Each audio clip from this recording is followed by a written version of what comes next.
शरणं ब्रह्मा विष्णु महेश्वरं नमस्कृत्य शैलजां गणनायकं गुरुं च परमात्मनं भजे संसारतारिणं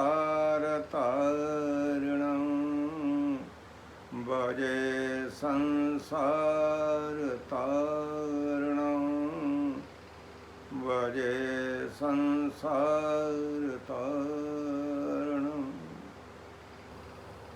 सबके भीतर वो ही है समायो, झुक झुक में शीश नवायो।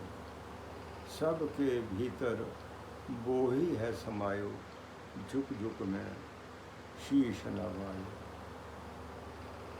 ओ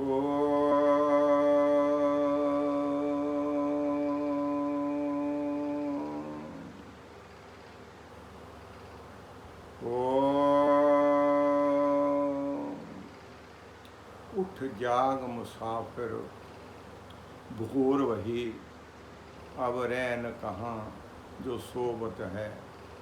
जो सोबत है वो खोबत है, जो जागत है वो पावत है। कितना बड़ा इशारा है कि हे मानव, उस गहरी नींद से उठ जाओ। ये गहरी नींद क्या है? अविद्या में, अज्ञानता में हमारा जीवन वैसे ही व्यतीत हो रहा है। यहाँ इशारा है कि खाते पीते सोते जागते अपने आप में रहना, अपने आप को जगाना। वो जागना क्या है? या निशा सर्वभूत सूत संजागृति सही में भगवान कृष्ण भी अर्जुन को संसार के लोगों को अर्जुन के माध्यम से कहा कि संयमी जो है वो हमेशा जागता रहता है, जागना है।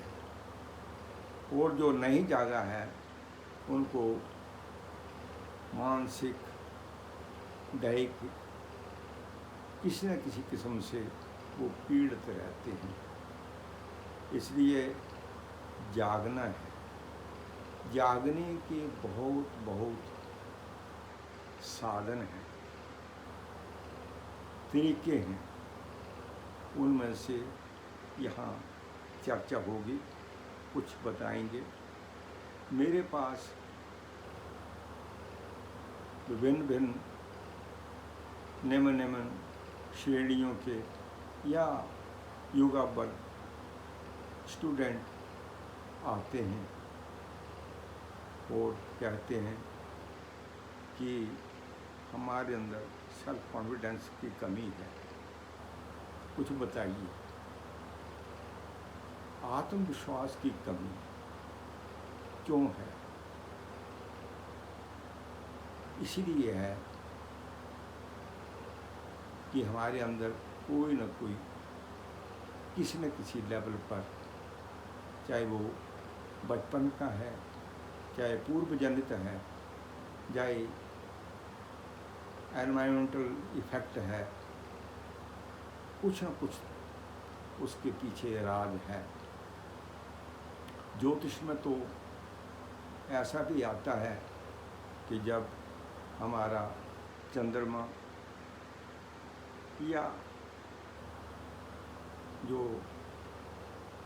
माइंड के हाउस का लॉर्ड है वो किसी न किसी तरीके से पाप के प्रभाव में फंस जाता है, तब भी मैंने देखा है कि उनमें आत्मविश्वास की कमी होती है। कईयों में वो तो होता है, सब कुछ ठीक रहता है, लेकिन जब से पैदा हुए अब तक जो हमें वातावरण मिला उसने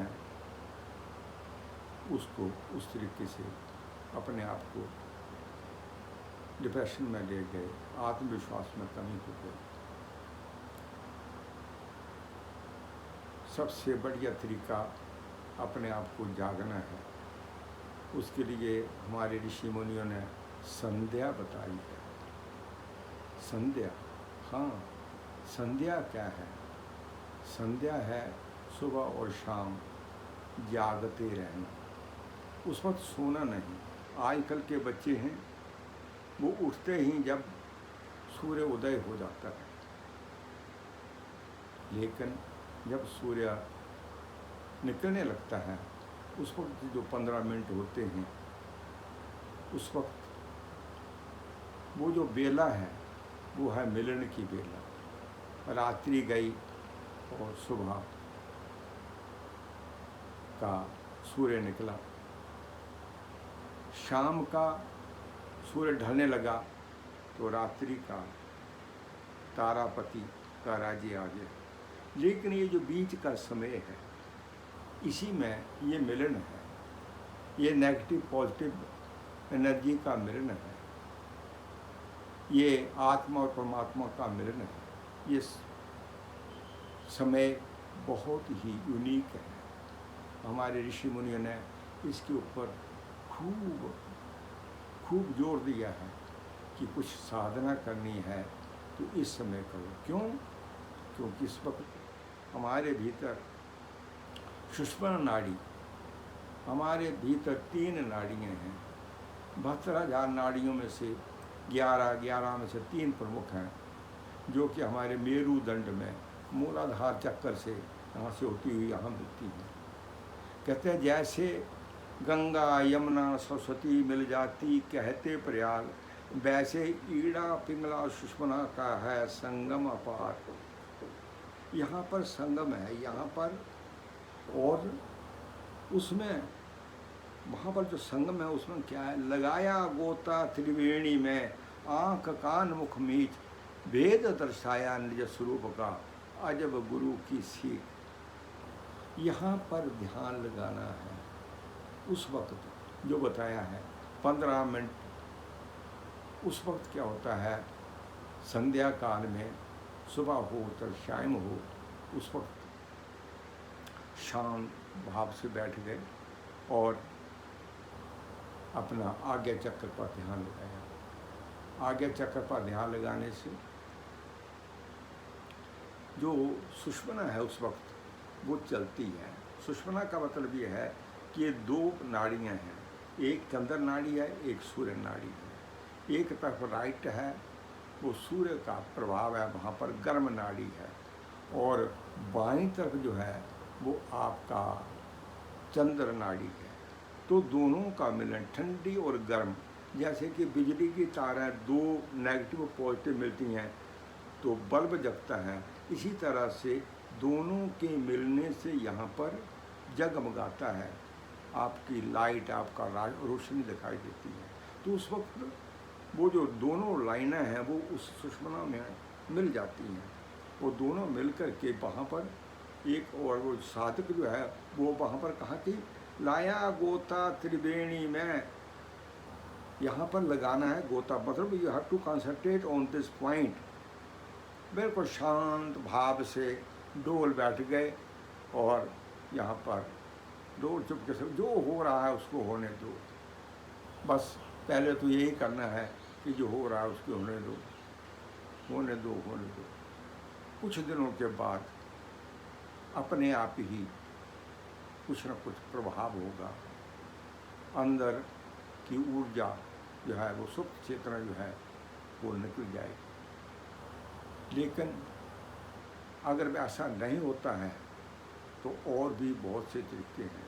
अगर सपोज कई जन्मों से ज़्यादा ही अंदर कचरा है, अंदर बर्तन बहुत साफ नहीं है, तब भी वो जो अग्नि का, उस कॉस्मिक एनर्जी का, उस प्रकाश का, उसका वो नहीं होगा तो अंदर अंधकार ही रहेगा। और जब अंधकार रहेगा तो हम अपने आप में ही डरते रहेंगे किसी भी काम के लिए। कुछ भी काम करने के लिए हौसला नहीं होगा। अगर होगा भी तो डर डर करके, थोड़ा होगा, किसी को 50% होता है, किसी को 80% होता है, किसी को 10% होता है, हर एक के ऊपर डिपेंड करता है। लेकिन वो बर्तन को साफ करना है। आज से 20-25 साल पुरानी बात है, बद्रीनाथ धाम में अपने साथियों के साथ, ग्रुप के साथ, वहाँ पर मेडिटेशन के लिए हमने कैंप लगाया था। लेकिन भाग्य से वहाँ पर हमें वहाँ के शंकराचार्य जी वहाँ पधारे हुए थे और 7 दिन तक उनके साथ खूब उनके आशीर्वाद मिला और उन्होंने बहुत कुछ बताया।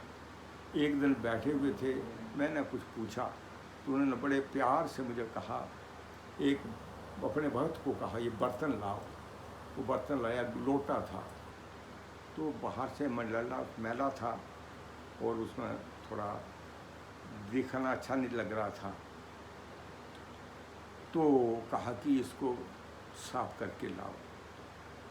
तो किसी को कहा, वो 5 मिनट में वो लोटा ले आया और वो चमका हुआ जब दिया तो मुझे इशारा किया, कहा कि देखो, पहले जो था ये लोटा, उसमें आप जल पीते तो आपका दिल पीने के लिए नहीं करता, और अब आपको जल मैं पिलाऊंगा और आप बड़े आराम से पिएंगे। मैंने कहा, महाराज, गुरु महाराज, आप दो, मैं पीता हूँ। और उन्होंने डाला और मैंने बड़े प्यार से उसका आशीर्वाद लिया, अमृत लगा मुझे।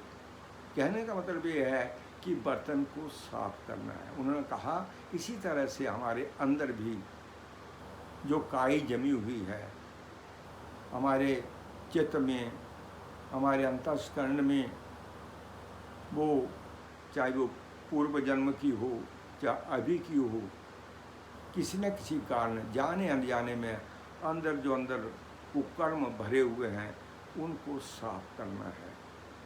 और जब उनको निकाल देंगे तो स्वतः ही अपने आप ही प्रभु का आशीर्वाद वो तैयार है। भगवान का आशीर्वाद तो निरंतर आने के लिए तैयार है, लेकिन हम अंदर से भरे हुए हैं तो जाएंगे कहाँ। इसलिए अंदर की सफाई करनी है। तो अंदर की सफाई करने के लिए कई तरीके हैं। एक है बहुत ही, उसको है हवन। हाँ, हवन। हवन का मतलब ये है कि आहुति देनी, अग्नि को जागृत करना। 3 किस्म के हवन होते हैं। एक तो कर्मकांड में करते हैं, जगाते हैं। आर्य समाज के तो रोज हर एक भक्त जो है रोज अपने घर में लकड़ियाँ समिधाएँ जगा करके और वो अपना ऊर्जा प्रवाह उसका आशीर्वाद लेते हैं। हवन। और एक है हवन जो सूर्य नारायण कर रहा है। सूर्य का किरणें जब समुद्र के ऊपर पड़ती हैं तो वहाँ से बाष्पीकरण, वो वहाँ से उठते हैं, बादल बनते हैं और बादल बन करके वो वर्षा करते हैं। तो सूर्य भी हमें वही योगदान दे रहे हैं, सूर्य नारायण। और जो हम जगाते हैं, हवन करते हैं, तो उसमें आहुतियाँ करते हैं, उससे जो धुआं निकलता है, उससे प्रकाश वो भी बादलों में करता है। तो वो भी जगह जगह पर जा कर के जहाँ भी जाएगा तो आपका कुछ भी कर्म किया हुआ, दशांश किया हुआ, जब वो उस हवन में जाएगा तो आपका अपना ही कर्म जो है वो सब जगह बंट जाएगा, आपको उल्टा आशीर्वाद मिलेगा। तीसरा है हवन जो कि निरंतर हो रहा है। भगवान ने एक और ऊर्जा प्रवाह हमारे शरीर के भीतर दी हुई है, वो है सोलर प्लेक्सिस, जठर अग्नि। हम खाना खाते हैं, सुबह खाना खाया, घंटे के बाद 2 घंटे के बाद दिल करता है कुछ खाने के लिए। दोपहर को खाया, शाम को खाया, टनों माल चला गया अंदर, और फिर भी अंदर हम भरे नहीं, खा रहे हैं, पी रहे हैं।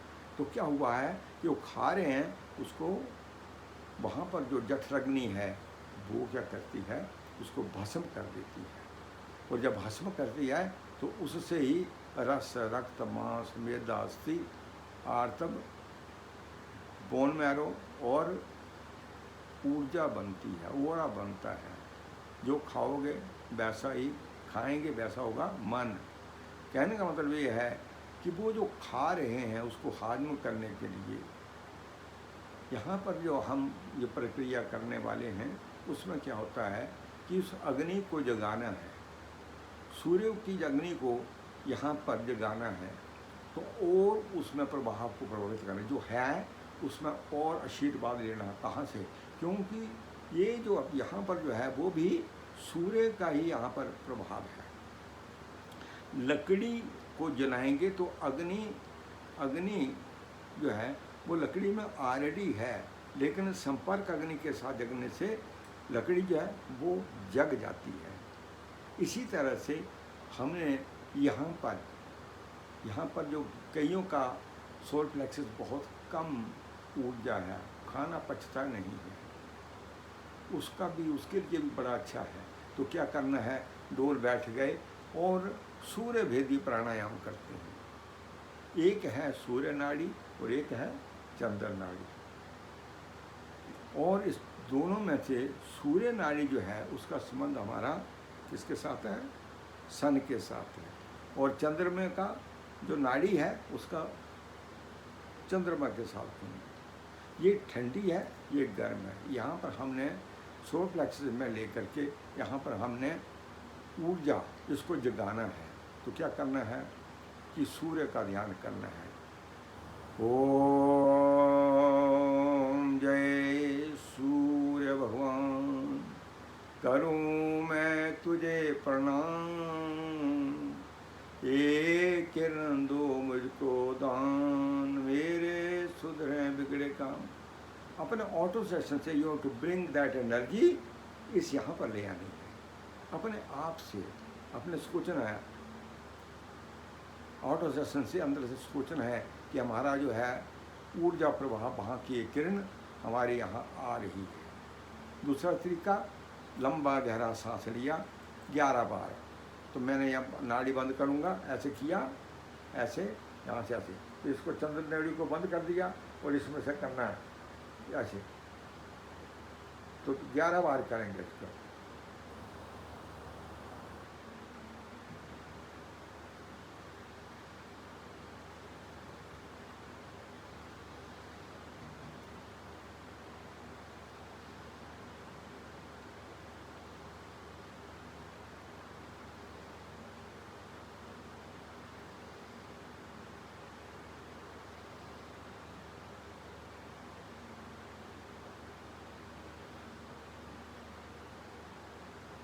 सीधा ही लिंक हमारा सूर्य के पास, हमारा जो सांस लिया अंदर से फील किया कि वहाँ पर गई, और वो प्रभाव नाड़ी से होता हुआ हमारे यहाँ पर खूब जगमग हो गया। अब जगमग आपका हवन कुंड तैयार है।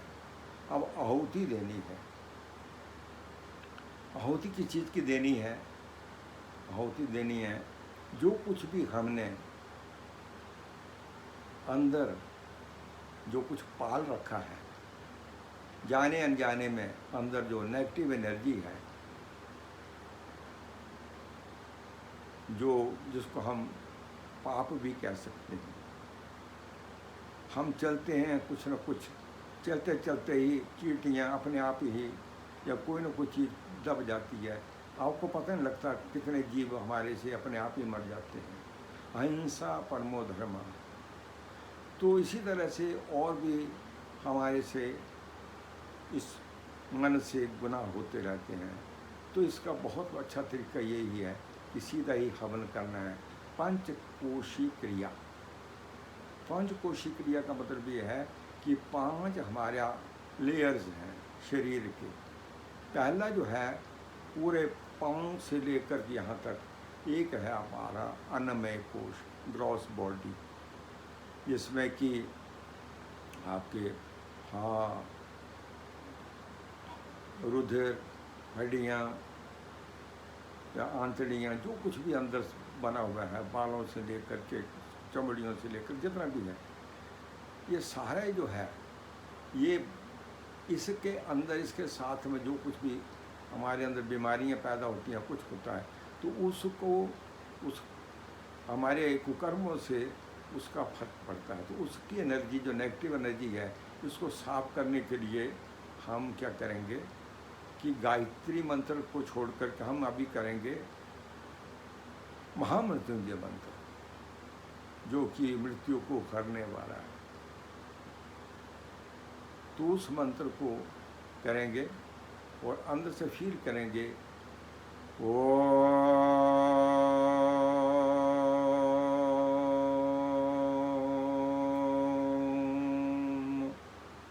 त्र्यंबकं यजामहे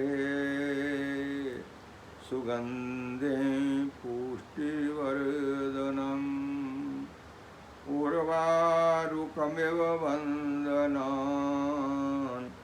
मृत्योर्मुक्षीयमामृता स्वाहा। यहाँ पर हमने आहुति दे दी और वो दग्ध तो हो गया। अभी जो हमारे इस शरीर में, अन्नमय कोश में जितना भी दूषित प्रवाह था, कचरा था, वो इसमें जल गया। उसके बाद दूसरा शीर आता है हमारा प्राणमय कोश, वो भी हमारे पाँव की उंगलियों से लेकर और ऊपर तक है। तो दूसरी बार हम दूसरे शरीर का भी वहाँ की नेगेटिव एनर्जी को निकालेंगे।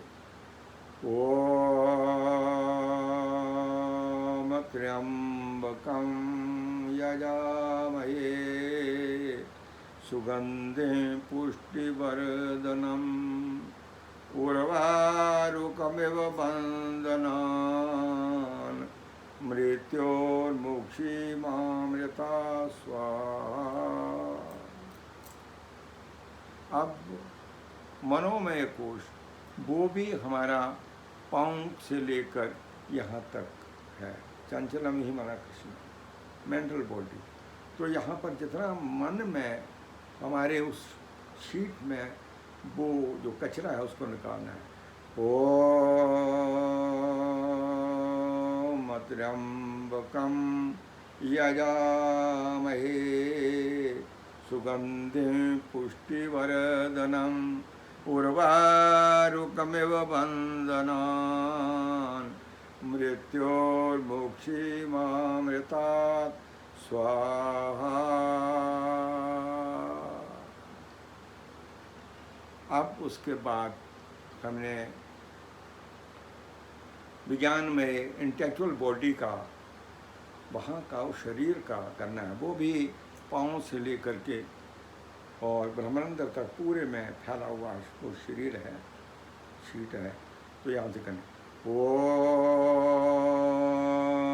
त्र्यंबकं यजामहे सुगंधिं पुष्टिवर्धनम् उर्वारुकमिव वन्दनान् मृत्योर्मुक्षीयमामृतात् स्वाहा। अब पांचवा शरीर रह गया आनंदमय कैजुअल बॉडी। उसको भी हमारे पाँव की उंगलियों से लेकर ब्रह्मांड तक है। वहाँ पर अगर जाने अनजाने में वहाँ भी अगर कुछ फंसा हुआ है, उसको भी हमने निकालना है, चाहे वो पूर्व जन्म का ही हो।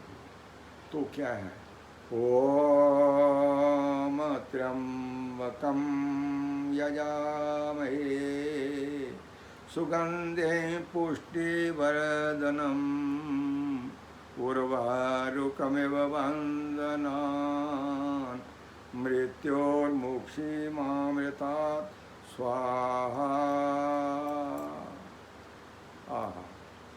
हमारा बर्तन साफ हो गया, कितना अच्छा लग रहा है। अब क्या है, जब अंदर से सफाई हो गई अब हम उस शक्ति का आवाहन करेंगे।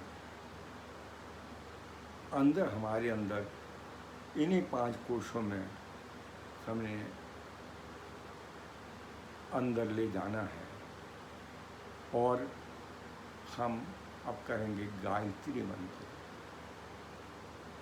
गायत्री गा करके जो मंत्र बोला जाता है, सविता सूर्य को भी कहते हैं, वो सूर्य प्रकाश है।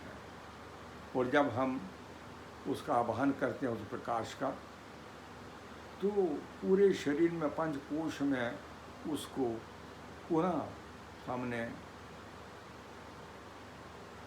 उस बर्तन को साफ कर दिया और ताज़ा दूध उसमें डाल दिया या गंगा जल डाल दिया। इसी तरह से शरीर में भी आपने गायत्री मंत्र पढ़ते हुए उसको करना है। तो उसी से वैसे यहाँ से करेंगे, आगे चक्र से ही, और यहाँ से शुरू करेंगे। ओम भूओम भुवा ओम स्वाहा ओम महा ओम जन ओम तपा ओम सत्यम सवितुर्वरेण्यं भर्गो देवस्य धीमहि धियो यो न प्रचोदयात्। पूरे शरीर में वो प्रवाह आ गया, अन्नमय कोश में चला गया। अब प्राणमय कोश में ले जाना है। ओम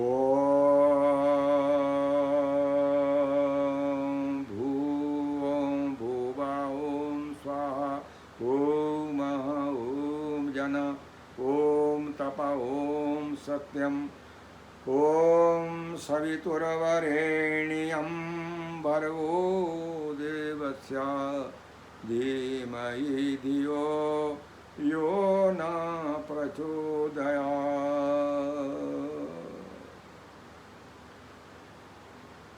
अब मनोमय कोश में ऊर्जा प्रवाह को, उस शक्ति को आवाहन करना है। ओम भुवा ओम स्वाहा ओम महा ओम जन ओम तपा ओम सत्यम ओम सवितुर्वरेण्यं भर्गो देवस्य धीमहि धियो यो न प्रचोदयात्।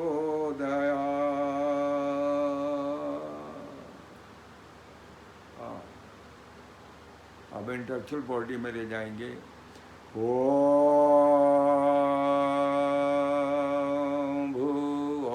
भुवा ओम स्वाहा ओम महा ओम जन ओम तपा ओम सत्यम ओम सवितुर्वरेण्यं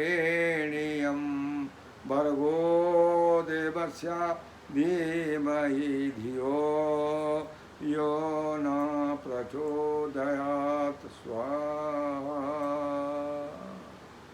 अब हमने मनोमय कोश से, बुद्धिमय कोश से अब हम आनंदमय कोश में ले जाना है। ओम भुवा ओम स्वाहा ओम महा ओम जन ओम तपा ओम सत्यम ओम सवितुर्वरेण्यं भर्गो देवस्य धीमहि धियो यो न प्रचोदयात्। ऐसे लगे कि बारिश हो रही है, धीमे धीमे बारिश हो रही है। गायत्री माँ का ऊपर से पुष्प वर्षा हो रही है, उनका आशीर्वाद मिल रहा है। अपने हाथों को यहाँ करके भी रख सकते हैं और अंदर से फिर वही दोबारा फिर वही बोलेंगे। ओम भुवा ओम स्वाहा ओम महा ओम जन ओम तपा ओम सत्यम ओम सवितुर्वरेण्यं भर्गो देवस्य धीमहि धियो यो न प्रचोदयात्।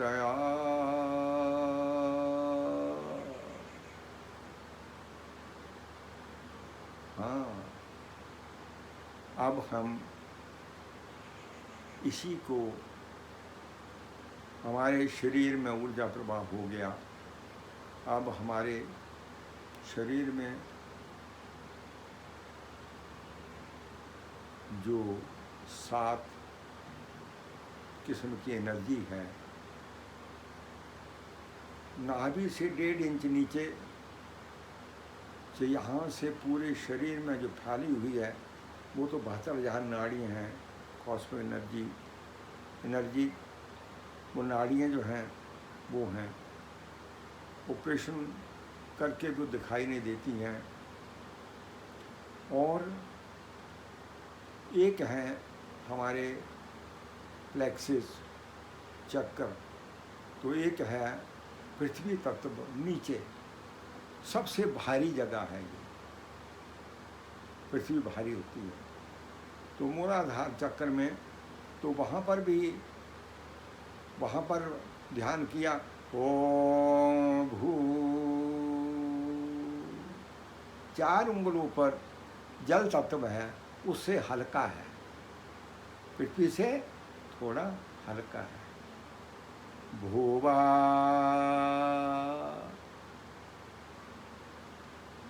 अब अग्नि, यहाँ पर अग्नि कहाँ है, वो उससे भी हल्की है। स्वाहा, अब हृदय के पास आ गए, हृदय चक्कर, अंध चक्कर कहते हैं इसको। महा, यहाँ पर 5वां चक्कर है, विशुद्धि चक्कर है। और यहाँ वायु है हल्की, यहाँ आसमान का है, यहाँ से ऊपर तक। तो यहाँ पर है जाना, यहाँ और सूक्ष्म हो जाता है अंतरिक्ष का। तो यहाँ पर है तपा, और यहाँ पर और भी सूक्ष्म हो गया। तो यहाँ पर महाशून्य, यहाँ पर क्या आ गया, सत्यम सवितुर्वरेण्यं भर्गो देवस्य धीमहि धियो यो न प्रचोदयात्। फिर उसके बाद हाथों को खूब मलना है, जोर से मलें, और लंबे लंबे गहरे सांस लेते हुए धीरे धीरे, और फिर अपने आप को अपने आप ही हील कर लें। जब हील हो जाता है तो ये एक बहुत अच्छा तरीका है। ऐसा करने से हमारे अंदर कॉन्फिडेंस आता है, और भी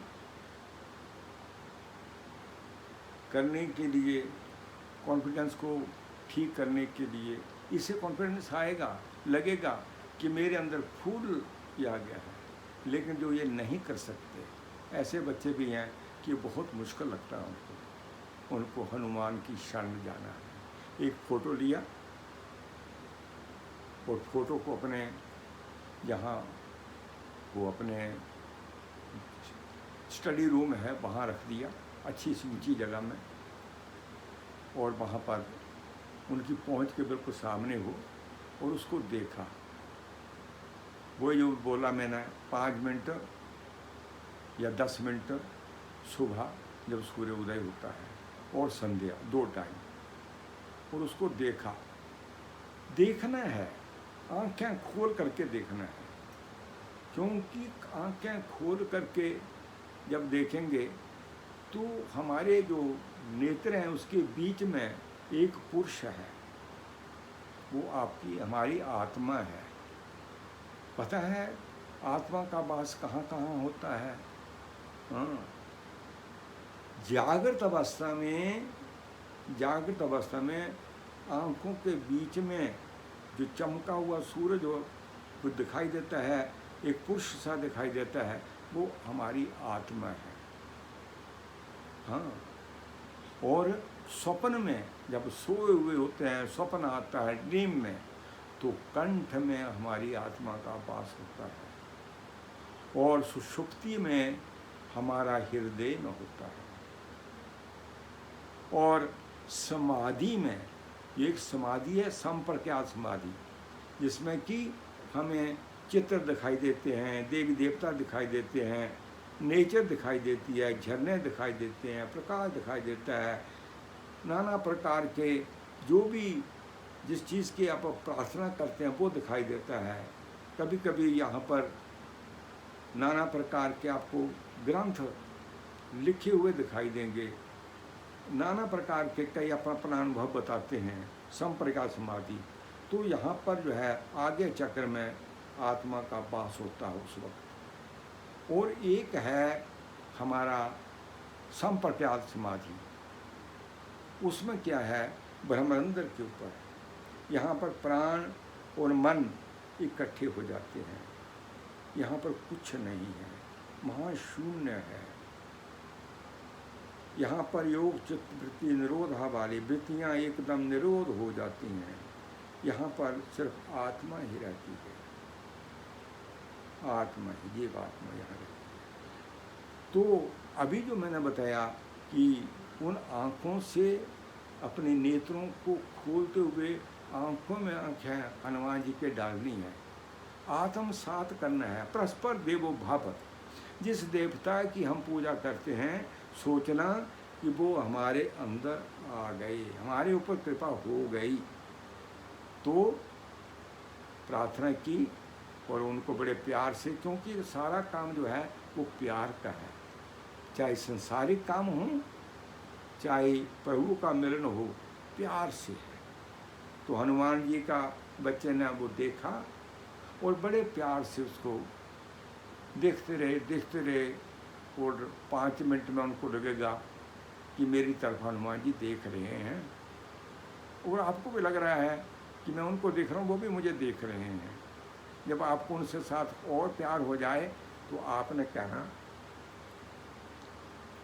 बुद्धिहीन तनु जानिके सिमरो पवन कुमार, बल बुद्धि विद्या दे मोहे, हरो कलेश विकार। मुझे ताकत दो, कॉन्फिडेंस दो, बल बुद्धि दो, विवेक दो, बल बुद्धि विद्या।